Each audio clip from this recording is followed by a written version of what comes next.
Well, the reality is that when you're transacting, some deals go smoothly, some don't.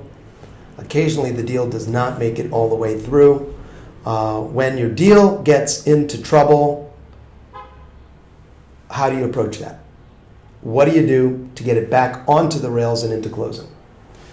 Well, I think that some of it has to do with the capabilities of parties. A deal could fall apart due to a lack of financing. There may be nothing that can be done. The property may appraise low. The inspection may be just a total disaster. But I'd say that a couple of key principles come to mind. Resourcefulness, a never say never attitude. I like to say never say never except when you're saying never say never. So just don't let no be where it ends. It might be, but it doesn't have to be. Re-examine, rethink it. Could they go to another lender? Is it possible to appeal the appraisal? And so forth.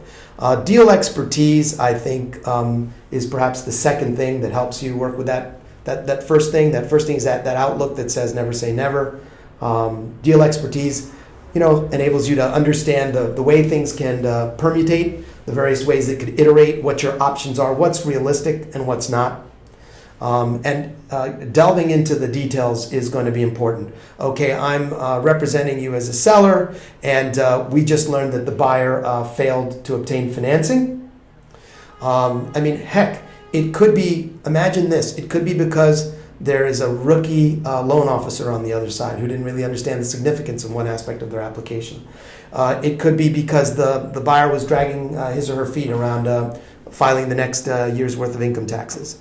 What are the problems and how much time might it take to resolve the problems, and should we just cut ourselves loose and move on, or is it worth investing more time in these people in this process? So there's that, there's that deal expertise, resourcefulness, but it begins with that first, the energy, the ethic of like never say never, and then you're sort of getting to your resources. The other thing is, collaborating with, in my case, typically the professionals on the other side, and assessing them. Oh my God, this other realtor is the problem.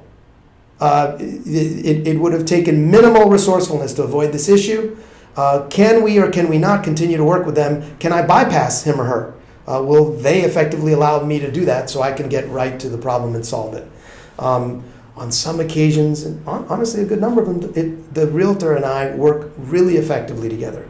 Now at this point, we're done advocating. Okay, let's imagine that it's not an issue where there's any more advocacy to do. The deal's a deal, both sides are good with it, but we're trying to resuscitate it. We're trying to rescue it, and we're very much working on the same side at that point. It's perhaps lost all of its adversarial aspects, and it's now completely collaborative. And actually, I just had a deal like that. There was a chain, a ripple effect, 3 transactions. These buyers, these people were selling their condo, needing to buy my client's house, and my client was under contract to buy another house. So we had 3 transactions that were all disturbed, and the amount of collaboration and with various parties, and also a lot of reporting. You're the seller of your most valuable asset, and you'd like to know where things stand, please. So I'm out there hustling, doing things that are really outside of the process that we envisioned. We're getting into the weeds on stuff that's normally not part of what we have to deal with as sellers. We're getting into the buyer's business because the buyer's sort of stumbling.